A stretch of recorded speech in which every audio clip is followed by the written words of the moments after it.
12월 첫째 주일에 하나님이 여러분에게 주시는 생명의 말씀은 요한복음 6장 16절에서 21절까지의 말씀입니다. 이 말씀을 교독하실 때 살아계신 하나님의 음성을 듣는 말씀 되시기 바랍니다. 저물매 제자들이 바다에 내려가서 배를 타고 바다를 건너 가버나움으로 가는데 이미 어두웠고 세상은 아직 그들에게 오시지 않았느니 큰 바람이 불어 파도가 일어나더라.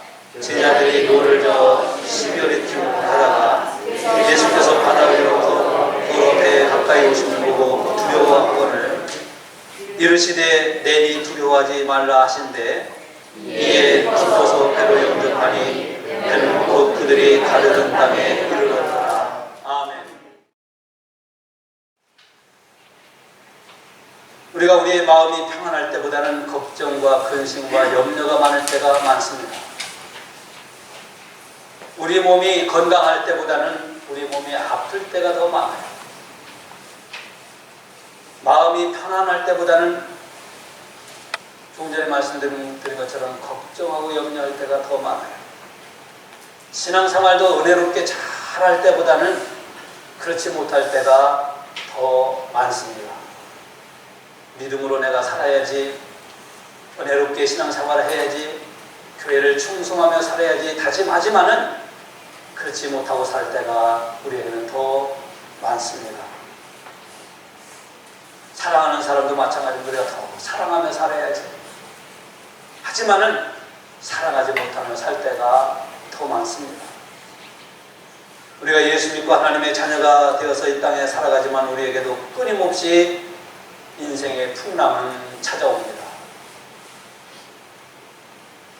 우리가 해결할 수 없는 인생의 풍랑 앞에서 우리는 좌절하고 한숨을 지고 눈물을 흘리고 때로는 주저앉고 걱정과 근심이 떠날 날이 없이 우리는 살아갈 때가 많습니다. 우리 앞에 찾아오는 이 풍랑 앞에서 우리의 생명이 위태로울 때도 있습니다. 때로는 가정이 위기에 찾아올 때도 있습니다. 때로는 신앙생활조차도 다 무너져 내릴 것 같은 그러한 인생의 풍랑이 우리에게 찾아올 때도 있습니다. 저는 오늘 저와 여러분이 당하는 이 어려움의 문제를 해결해 주시고 인생의 풍랑 앞에서 우리를 도우시는 예수님에 대해서 말씀을 전하고자 합니다. 오늘 본문의 말씀은 사복음서 중에서 가장 놀라운 사건 중에 하나라고 할 수 있는 바다 위를 걸어 오셨던 예수님, 풍랑 속에서 위기를 찾아온 제자들을 구원하신 예수님에 대해서 말씀하고 있습니다. 오늘의 말씀을 기록한 예수님의 제자 사도 요한은 결코 잊을 수 없는 예수님이 어떠신 분인가를 오늘 기록하고 있습니다. 물론 오늘의 본문 말씀은 마태복음 14장을 읽어보면 더 자세하게 기록하고 있습니다. 지난주에 말씀을 드린 것처럼 예수님은 보리떡 5개와 물고기 2마리로 5,000명을 먹이시는 놀라운 기적의 역사가 일어났던 것을 저는 말씀을 전했습니다. 요한복음 6장 15절 지난주에 마지막 말씀을 보면 그러므로 예수께서 그들이 와서 자기를 억지로 붙들어 이 임금으로 삼으려는 줄 아시고 다시 혼자 산으로 떠나가십니다. 이렇게 말씀합니다.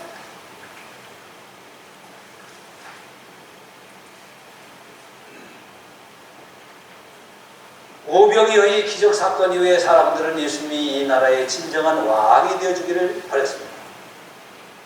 근데 예수님은 그들의 청함을 거절하시고 산에 올라가셨습니다. 왜 가셨을까요? 마가복음 6장 45절의 말씀을 보면은 예수께서 즉시 제자들을 재촉하사 자기가 무리를 보내는 동안에 배 타고 앞서 건너편 벳세다로 가게 하시고 무리를 작별하신 후에 기도하러 산으로 가십니다. 예수님은 산으로 가셨어요. 제자들은 갈릴리 바다를 배를 타고 건너가게 하시고 예수님은 기도하시기 위해서 산에 가셨다. 이렇게 성경은 말씀합니다. 자, 오늘 우리는 이 본문 말씀을 통해서 제자들은 오병이어의 사건을 통해서 야, 이분이야말로 진짜 하나님의 아들이구나. 그러면서 자기들은 이렇게 생각하면서 서로서로 이야기했을 겁니다. 야, 우리가 정말 예수의 제자가 된 것이 은혜야. 우리가 예수의 제자가 되어서 살아가는 것이 너무 잘 됐어. 그 중에 어떤 제자는, 안드레와 같은 제자는 세례 요한의 제자였죠. 그런 제자들은 이렇게 말했습니다. 맞아, 내가 세례 요한의 제자가 된 것보다도 이분의 제자가 된 것이 너무너무 하나님이 내게 주신 은혜야 하면서 자기들은 오병이어의 사건을 통해서 충만한 은혜를 받았습니다. 그리고 오늘 갈릴리 바다를 배를 타고 건너가는 겁니다. 갈릴리 바다가 뭐 이렇게 길어서 이쪽에서 이쪽은 길지만 이렇게 건너갈 때는 한 6.7km 정도 됩니다. 저도 배를 타고 갈릴리 바다를 건너가 본 적이 있습니다. 저도 건널 때 막 바람이 불어서 배가 휘청휘청 갖고 멀미하는 사람들도 있었습니다. 물론 지금은 모터가 달린 배를 타고 건너가지만 옛날에는 노를 젓거나 돛을 달아서 바다를 건너가곤 했습니다. 이 바다를 가리켜서 게네사렛 호수라고도 합니다. 근데 이들이 배를 타고 건너가는데 마태복음에 보면은 14장 25절에 화면에는 안 나오지만은 밤 사경에 예수께서 바다 위로 걸어서 제자들에게 오시니, 그래서 밤 사경에, 그러니까 저녁 때쯤에서 5,000명을 먹이시고 제자들을 바다로 건너가게 하시고 예수님은 산에 올라가시고 거기에 있던 많은 사람들은 집으로 갔는데 그때가 몇 시였느냐? 사경이었다는 거예요. 사경. 사경은 오늘날로 얘기하면은 새벽 3시에서 6시경이에요. 그 새벽입니다. 새벽에 풍랑이 일어가지고 제자들이 타고 가던 배가 뒤집힐 지경이었다. 이 풍랑 앞에서 제자들은 어찌할 바를 몰랐다. 오늘 요한복음은 간단하게 기록하고 있지만은 마태복음 14장을 읽어보면 그 상황을 좀 더 자세하게 말씀하고 있습니다. 이 바다를 평생 살면서 바다에서 고기를 잡던 제자들이었습니다. 근데 이 풍랑, 오늘 밤에 이는 이 풍랑 앞에서는 자기들이 어찌할 바를 몰라요. 도대체 어떻게 해야 될지, 노를 어떻게 쳐야 될지. 왜? 배가 뒤집힐랑 말랑 하고 있기 때문이었습니다. 이러한 상황은 아무리 제자들이 경험이 있었다 할지라도 자기들의 경험이나 능력이나 지식이나 어떠한 인간의 방법으로 해결할 수 없는 상황이었다고 하는 것을 성경은 말씀하고 있는 거예요. 제자들은 조금 전에 오병이어의 사건을 통해서 하나님이 살아계신 놀라운 체험을 했어요. 그래서 아까 말씀한 것처럼 야, 우리가 예수의 제자가 되는 것이 너무나도 뿌듯하다. 어떻게 보리떡 5개 가지고 5,000명을 먹고도 12광분이를 안을 수 있었을까? 그분이 우리가 따르는 예수님이요, 그분이 따르는, 우리가 따르는 메시아라고 그들은 너무 큰 은혜를 받고 좋아했어요. 그런데 은혜 받고 났을 때 이들에게 찾아오는 것은 오늘 이와 같은 풍랑이었습니다. 여러분, 은혜 받고 났을 때에 시험 들기가 제일 쉬워요. 우리가 기도하고 나서요, 작정 기도하죠. 하나님이 이거 이루어주시면 내가 열심히 생활을 했습니다. 이 문제만 해결되면 내가 하나님 앞에 정말 충성하겠습니다. 하나님이 우리를 시험하시기 위해서라도 또 우리의 기도를 들으셔서 응답하실 때가 있어요. 그러고 나서가 문제예요. 어떤 분은요, 하나님 내가 나에게 직접만 허락해 주시면 내가 그 일을 열심히 하겠다. 열심히 기도하고 새벽에도 나와서 기도하고 정말로 하나님 앞에 기도해서 직장을 달라고 기도합니다. 그런데 하나님이 정말 그 사람의 기도를 들으셔서 직장을 주셔요. 그러면 어떡합니까? 직장을 하나님이 주셨으면 전에 하던 기도를 다 열심히 하고 하나님이 내게 직장을 주셨으니까 내게 정말 어려운 사람들 직장은 어려운 찾기 어려운데 직장을 주셨으니까 내가 더 하나님 믿고 열심히 살아야지 이래야 되는데 대부분 보면은 저도 목회무사 보면은 직장을 위해서 기도하고 나서 직장 먹고 난 다음부터는 기도가 다 중단됩니다. 직장만이 아니에요. 어떤 문제도 마찬가지고, 어떤 사람은 결혼하면요, 내가 결혼만 하면 내게 정말 섹스만 주시면, 내가 정말 내게 아가씨만 주시면, 내가 결혼만 한다면 그 결혼하고 나 내가 언제 하나님 앞에 약속하고 언제 하나님 앞에 기도했지? 결혼만이 문제가 아니에요. 사업도 그렇습니다. 가정의 문제도 그렇습니다. 자녀들의 문제도 그렇습니다. 아이고, 어제 엊그저께 수능 시험 봤지만 우리 교회 수능 시험 본 분이 없죠. 자식들이. 아이고, 수능을 위해서 대학에 합격만 하면 합격해주세요. 내가 그러면 내 자식 원하는 대학만 하면. 근데 그 대학, 그래서 합격하고 나면 그다음부터 끝장이다. 이 제자들도 은혜 받았어요. 오병이어의 사건을 쳐서 정말 하나님이 주시는 은혜를 받았습니다. 그런데 왜 이 북풍랑이 찾아왔을까요? 우리가 은혜 받았을 때 그 이유가 중요하다는 거예요. 왜?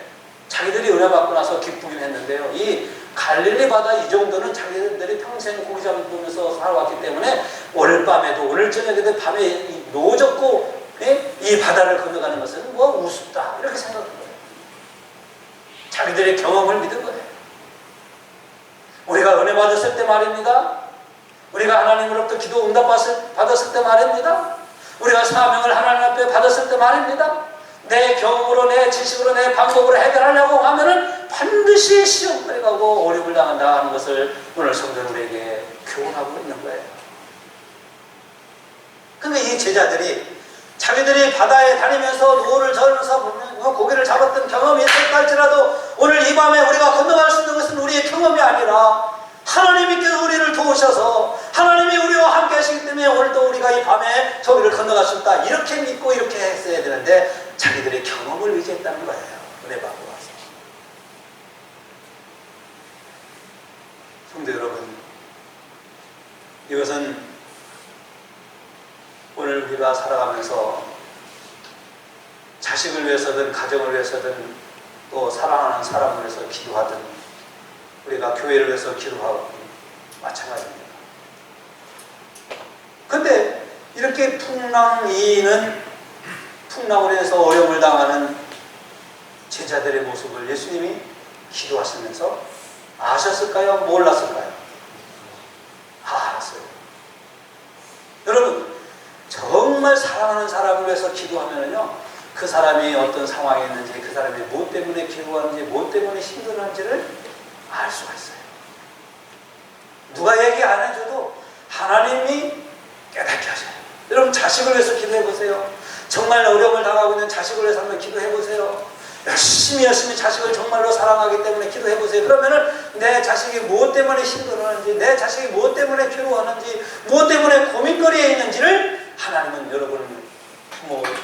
부모들은 여러분들이 기도할 때 깨닫게 하셔요. 아, 내 자식은 이것 때문에 힘들어하고. 그래서 부모인 여러분을 통해서 여러분 자녀들을 돕게 하시고, 용기도 주게 하시고, 격려도 하게 하시고, 이게 하나님이 우리의 기도 속에 역사하시는 놀라운 기도의 능력인 거예요. 여러분들이 말입니다. 교회를 위해서 한번 기도해 보세요. 그러면 우리 교회가 무엇은 문제가 있는지, 무엇을 해결했는지, 어떻게 해나가는지를 하나님이 여러분에게 분명히 깨닫게 하시고 알게 하십니다. 저도 여러분들을 위해서 기도하죠.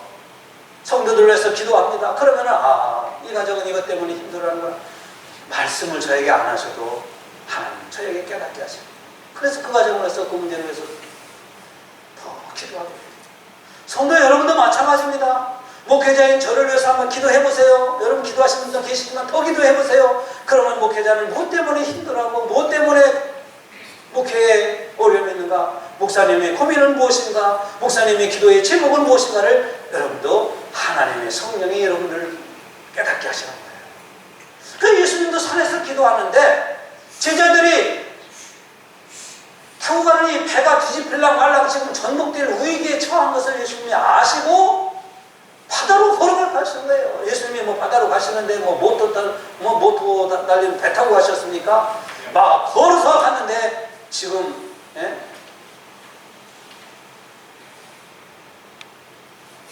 마태복음에 보면 12열이쯤, 오늘 또 보면 12열이쯤 갔다고 그래요. 12열이 가면 몇 네요? 4km 이상 갔다는 얘기예요. 심리가 4km죠. 그러니까 아까 말씀드린 것처럼 보통 이게 5.6km예요. 그러니까 밤 4경이니까 밤새 거기 가니까 거의 다 중간 이상 갔다는 얘기입니다. 근데 예수님은 지금 바다에 풍랑 때문에 배가 뒤집힐랑 말랑하는 그 제자를 향해서 바다에 걸어가셨다 하는 것이 오늘 본문의 말씀인데, 예수님이 이렇게 기도하시니까 이 제자들이 어려움을 당하는 것을 알고 구원하기 위해서 바다를 걸어가신다 하는 말씀이에요. 그러므로 오늘 우리도 좀 전에 말씀드린 것처럼 때로는 우리가 빌바를 하지 못하지만 성령께서 우리에게 강권적으로 기도하라. 어떤 분은 그러죠. 내가 정말 일어나기 힘들어요. 정말 새벽에 일어나기 너무너무 피곤하고 진짜 더 자고 싶어요. 5분만 해도 더 자고 싶어요. 그런데 내 마음에 성령께서 너는 일어나고 기도하라. 새벽에 나가서 기도하라. 이렇게 강한 마음을 주시면 여러분 그때 나와서 반드시 기도해야 돼요. 아멘을 집에 가서 하시라고. 이게 하나님이 여러분들이 그날 기도를 통해서 역사하시려고 하시는 여러분들에게 주신 하나님의 성령의 감동인 거예요. 제가 언젠가 우리 교회 와서 하는 걸 말씀드리고, 중부기도용사학교 때 제가 말씀드렸는데, 제가 군대에 있을 때 말이에요. 제가 소대장을 마치고 군수장교를 했어요. 부대 군수장교. 군수장교는 군인들이 입고 먹고 총 쏘고 이 무기 관리하는 게 군수장교예요. 군인들은 8시면 간부회의를 합니다. 간부회의를 하고, 뭐 한 30분 이렇게 회의를 하고, 제가 사무실에 돌아와서 한참 사무를 보는데, 갑자기 막 성령께서 부대에 있는 보일러병을 위해서 막 기도하라는 거예요. 아니, 제가 사무실에 가운데 있고, 여기 중간에는 쭉 군인들이 행정 사무를 보고 있어요. 그런데 이 가운데 있는 저희가 성령께서 막 보일러병, 그 이름도 잊어버리잖아요. 아마 이 설교를 유튜브를 통해서 들으면 저한테 연락 좀 드렸는데, 안재만이에요. 안재만. 병장이에요. 제대로 며칠 안 남아요. 한 3, 4주 남았어요. 한 달 남았어요. 근데 그 보일러병을 위해서 막 기도하라는 거예요. 갑자기. 제가 그래서 사무실에 앉아서 군인들이 보건 말건 병사들이 앉았던 말고 막 기도합니다. 근데 기도하다 말고 제가 취사장 쪽으로 향해서 막 달려가는데, 제가 100m를 달렸어도 아마 그렇게 빨리 달린 적은 없을 거예요. 기도하다가 막 기도하고 취사장 쪽에 한 150m 직선거리가 되는데 막 달려갔어요. 달려갔는데 취사장 앞에 기름 탱크, 유조 탱크 같은 1m 한 4, 50 정도 됩니다. 이 정도 됩니다. 길이는 한 7, 8m 됩니다. 거기에 기름을 넣고 밑에 줄로 그 취사장에 큰 보일러를 떼는 거예요. 보통 그런데 기름이 뭐 유조 탱크가 이만큼 높이면 다 차질 않아요. 그 기름을 그렇게 주질 않아요. 저도 이제 군수장교를 했지만 보통 기름이 많으면 이만큼 차고 없으면 이 정도 차는데, 근데 그날 취사관장이 기름이 안 흘러온다는 거예요. 기름이 안 흘러니까 보일러가 점심을 때 해야 되는데 불이 안 나오잖아요. 그러니까 보일러병을 갖고, 야 어디가 막혔는가 자는 봐. 근데 보일러병이 다 보더니 유조 탱크에서 취사장으로 가는 거기에 막혔는 것 같아서 이 보일러병이 1m 50이 탱크인데 거기다가 시멘트를 놨으니까 높이는 한 2m 되는 거예요. 왜냐면 시멘트에다가 탱크를 놨으니까 거기는 사다리 타고 올라가야 됩니다. 근데 제가 막 달려갔는데 그 탱크의 꼭대기에 요만한 구멍이 있어갖고, 뚜껑 있잖아요. 뚜껑에 보일러병이 고개를 쑥 내밀고 숨을 쉬는데 그냥 할미꽃이 햇빛에 꺾여져 갖고 시들어가서 팍 쓰러지는 거예요. 근데 그 2m를 제가 어떻게 뛰어 올라가는지 몰라요. 계단을 올라간 게 아니라 꽝 뛰어 올라가고 쓰러져가는 이 군복 여기를 목더미를 탁 잡은 거예요. 왜? 밑에 이만큼 기름이 있으니까 철사로 쑤셨는데 가스에 70배 가지고 갑니다. 한 번, 아마 제가 볼 때는 몇 번 공기를 들여 마신 것 같아요. 그런데 제가 본 것이 거의 마지막이었어요. 숨을 내쉬고 이렇게 하는 차이에 제가 거기 2m 되는 그 높이 유저택 꼭대기 올라가서 거기 또 보냈습니다. 주저앉는 그 병사의 목덜미를 잡은 거예요. 아마 제가 볼 때는 한 2초도 늦었으면 그냥 그 탱크 안에 들어가고 그 병사는 죽었을 거예요. 제가 어떻게 그걸 알았을까요? 그 주변에 군인도 없었어요. 아무도 없었어요. 제가 그래서 목덜미를 잡고 왜 그걸 올릴 수가 있나요? 그래서 군인들을 불러가지고 다른 군인들을 불러서 간신히 해갖고 의무대에 해갖고 예? 군대 병으로 후송을 해갖고 결국 목숨을 살렸는데요.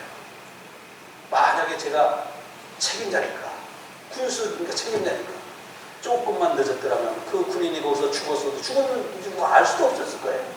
왜 높이에 2m 높이에 뚜껑이 열렸는데 그 뚜껑이 들어간 상태니까. 왜냐면 탱크는 한 요 정도 1m 50 정도 되지만은 예? 시멘트 위에다 올려놨으니까 2m. 누가 알았겠어요? 죽은지도 누가 알았겠어요? 아마 저를 영창 갔을 겁니다. 책임. 아마 그 부대장도 아마 보직 해임했을 겁니다. 말을. 제가 왜 이 말씀을 드리냐면, 근데 이건 하나의 뭐 오래전 일이지만 이런 일들이 저는 목회를 하면서 아주 수없이 많아요. 하나님의 성령이 여러분들에게 기도하라고 하십니다. 그때가 여러분 기도할 때입니다. 그 기도에 하나님의 역사하시는 능력이 베풀어 주시기 위해서 여러분들에게 기도하시는 거예요. 예수님도 기도하는 중에 제자들이 이렇게 위기, 풍랑 속에서 배가 뒤집힐 것 같은 그런 위기를 예수님이 아시고 바다를 걸어갔습니다. 저는 여기서 예수님이 어떻게 바다를 걸어갔느냐, 뭐 타고 올라갔냐, 나무 타고 갔냐, 그런 걸 말씀드리는 것이 아닙니다. 기도 중에 곤경에 처한, 위기에 처한 풍랑으로 인해서 곤경에 처한 제자들을 구원하시기 위해서 예수님은 제자들에게 찾아가신 겁니다. 성도 여러분, 오늘 우리에게도 경제적인 풍랑이 있습니다. 어떤 가정은 경제적인 풍랑이 있고, 어떤 분에게는 건강이라고 하는 것으로는 풍랑이 찾아옵니다. 어떤 분에게는 사업에, 어떤 분에게는 자녀들로 인해서, 어떤 분에게는 부부간에, 어떤 가정에게는 사업, 직장, 쉴 새 없는 풍랑들이 찾아와요.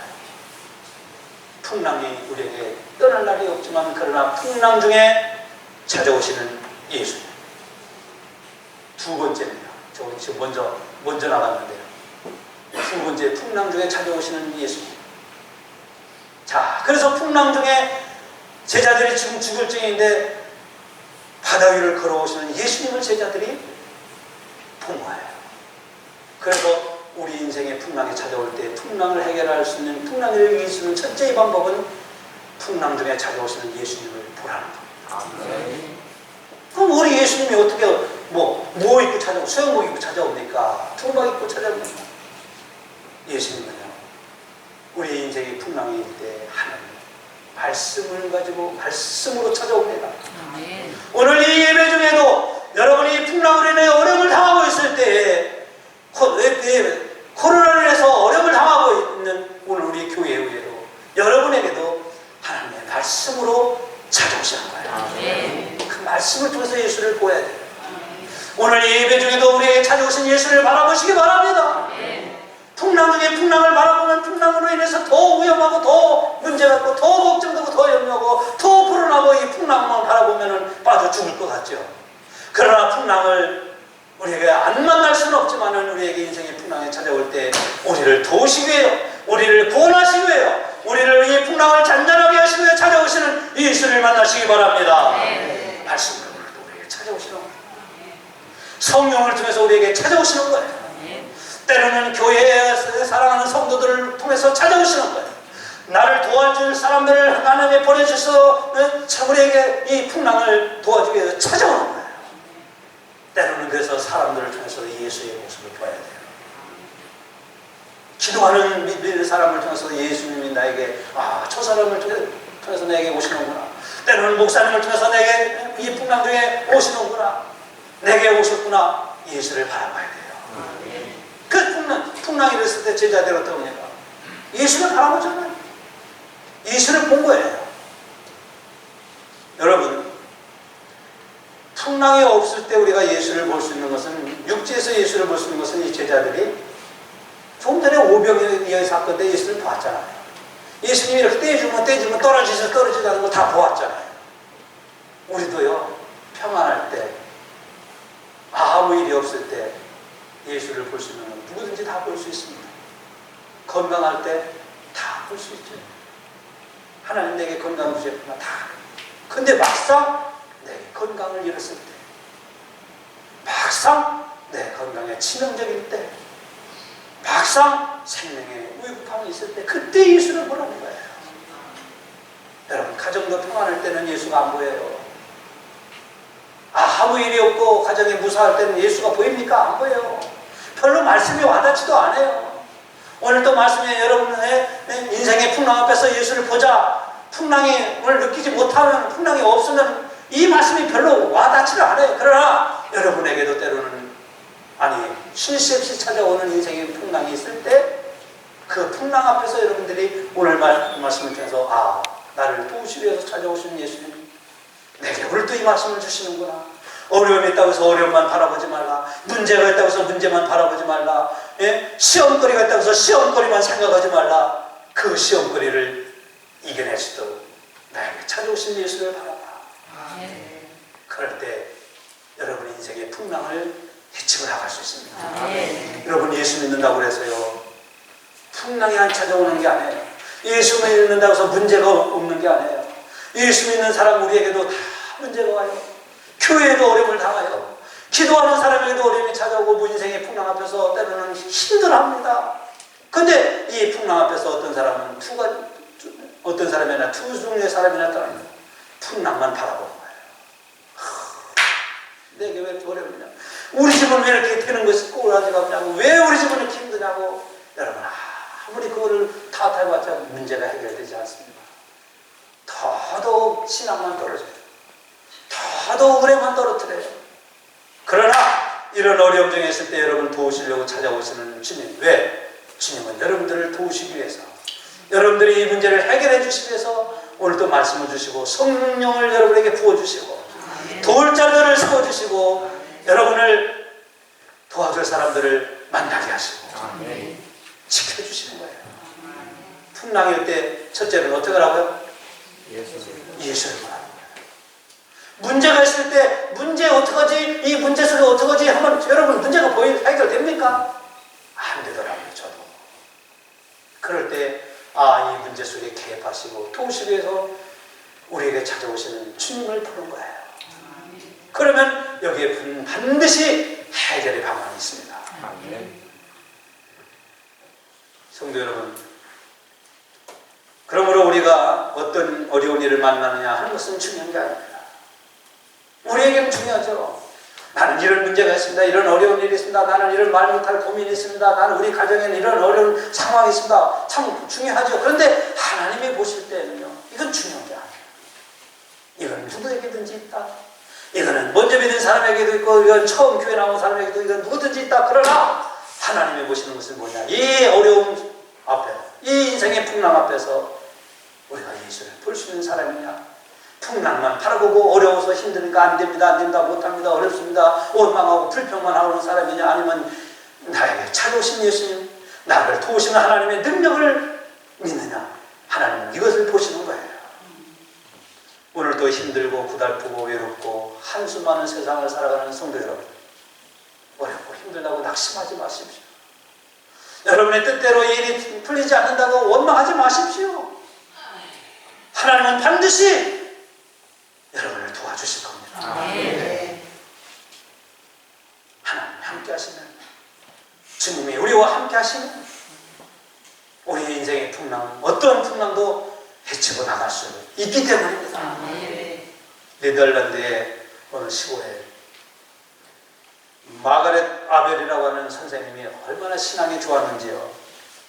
조그만 시골에서 선생님이 초등학교에서 어린아이들에게 오늘 이 풍랑에 대한 말씀, 이거를 설교가 아니라 초등학교니까 이 말씀을 이렇게 아이들에게 전해주고 있었어요. 그 어린아이들이 얼마나 신기하겠습니까? 예수님 바다로 걸었대, 예수님 바다 위로 걸어갔대, 그리고 어떤 아이는 보트 탔나? 뭐 이런 소리도 하고. 근데 그날따라 말입니다. 날씨가 막 갑자기 그냥 컴컴해지더니 막, 예? 이걸 스톰이라고 하는 스톰. 눈보라, 바람이 막 갑자기 몰아치는데 선생님이 이 아이들을 빨리 집으로 돌려보내지 않으면, 예? 눈 속에 이 시골 골짜기 있는 학교가 고립될 것 같아서 아이들을 막 돌려보냅니다. 막 돌려보내요. 눈보라를 뚫고 아이들이 집으로 가는 거예요. 많지 않은 학생들이. 그런데 학생들이 입에서 나오는 소리를 이 선생님이 들으니까 그 학생들 가운데 이런 얘기를 하더래요. 맞아. 예수님이 우리와 함께 하시면 우리는 눈보라를 뚫고 집에 갈 수 있어. 우리는 집에 갈 수 있어. 집까지 갈 수 있어. 왜? 예수님이 우리와 함께 하니까. 막 이런 소리를 하니까 어떤 애들, 다른 애들, 맞아. 예? 풍랑일 때, 할 때 제자들에게 예수님이 찾아왔대. 하면서 막 그렇게 가는 거예요. 그런데 어떤 애들은 야, 지금 예수님이 어디 있냐? 예수님 어디 보이냐? 우리 못 가. 그러더래요. 근데 그러면 그 아이들은 눈보라 속에서 묻히고 말하는데 똑같은 눈보라 속에서도 예수님이 우리와 함께, 예수님이 지금 우리와 함께 하던 사람 아이들은 집에까지 무사히 갈 수 있었다는 거예요. 여러분, 똑같은 눈보라 몰아치는 속에서 어떤 아이들은 갈 수 있었고 어떤 아이들은 거기서 주저앉아서 눈더미 속에 파묻히고 말았습니다. 이게 실화예요. 오늘의 인생도 마찬가지입니다. 여러분, 반드시 해결하고 반드시 이루어져야 할 문제들이 있죠. 여러분 앞에도 인생에 풍랑이 찾아옵니다. 18절 말씀을 보면 큰 바람이 불어 파도가 일어났다고 했습니다. 17절 말씀은 이미 어두웠다고 했습니다. 아까 말씀 새벽 1시에서 3시경. 성도 여러분, 우리에게 찾아오는 이 인생의 풍랑 앞에서 제자들은 예수를 보았고, 그런데 보았는데요, 두려워하는 거예요. 우리에게도 마찬가지입니다. 우리도 우리를 도와주시려고 말씀을 주시고 성령을 우리에게 부어주시고 감동을 주셔도 우리는 불안해요. 그래도 아직까지 묻지 못해. 이 문제 해결될 건가 안 될 건가 걱정이 됩니다. 그런데요, 오늘 예수님이 제자들에게 뭐라고 하시는지 아세요?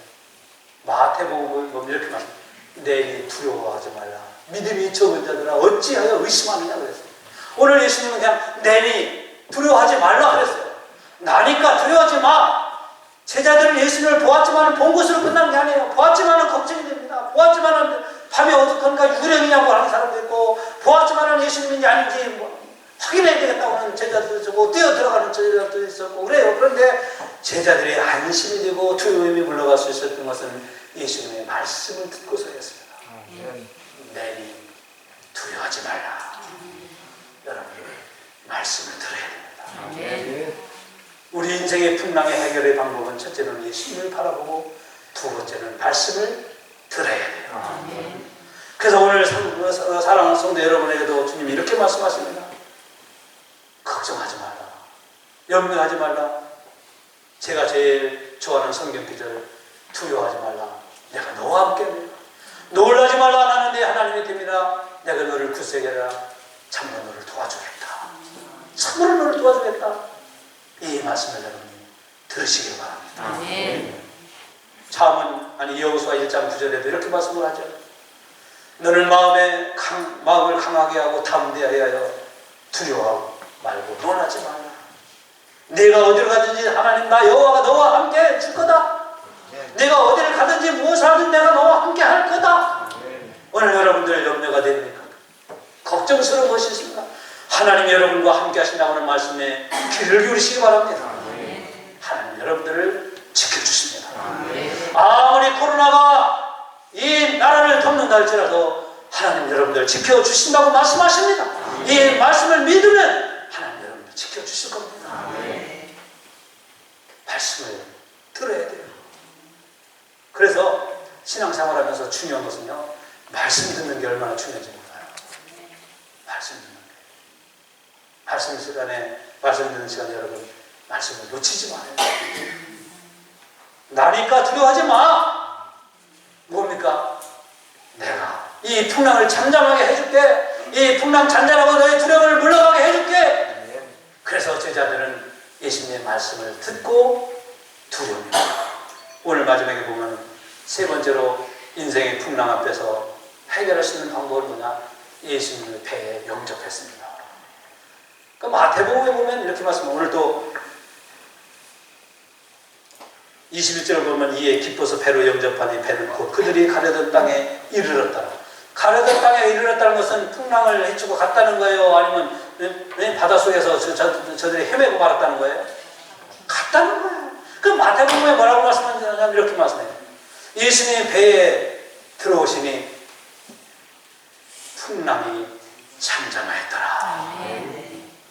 예수님이 여러분이 찾아오신 그 주님을 여러분의 마음에, 여러분의 생활 속에, 여러분의 일터에 모셔드리시기 바랍니다. 여러분이 주인이 아닙니다. 내가 주인이 아닙니다. 내 인생은 내가 주인이 아니에요. 제가 싫어하는 노래 가운데 내 인생은 나의 것, 내 인생은, 이 노래 저는 정말 싫어해요. 신앙적으로 보면 너무 안 맞아요. 여러분의 인생은 여러분의 것이 아닙니다. 오늘 하루를 살아도 내일 하루를 살아도 여러분의 인생은 주님의 것입니다. 주님으로 여러분이 주인으로 삼으십시오. 여러분 안에 들어오면 우리 앞에 찾아오는 인생의 어떤 풍랑도 그 풍랑을 잠잠케 하시고 여러분이 이르러야 할 목적지에 안전하게 주님은 도달하게 해 주시기 때문에 이 한 주간을 살아갈 때 여러분이 이 믿음으로 주님과 함께 살아갈 신앙의 승리자가 되시길 주의 이름으로 축복합니다.